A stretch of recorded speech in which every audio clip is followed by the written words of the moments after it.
talvez ele foi judiado por algum homem, que são animais que são resgatados das ruas. Então muitos deles vêm com traumas, né? Então às vezes ele foi judiado por um homem, mas basta ter paciência, que daí ele vai... basta ter paciência que ele vai pegar confiança, sabe? É só ter paciência, ter muito amor. Todos os finais de semana, a ONG Arca da Fé ela faz campanhas de adoção. Todos esses animais eles foram resgatados das ruas, foram vítimas de abandono, de maus tratos.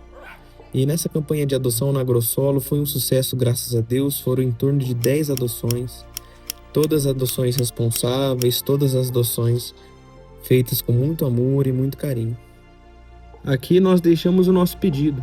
Continuem ajudando o nosso projeto, continuem ajudando o abrigo da ONG Arca da Fé, pois sem as contribuições nada disso seria possível. Doe qualquer valor através do Pix CNPJ da ONG Arca da Fé e nos ajude a continuar salvando vidas.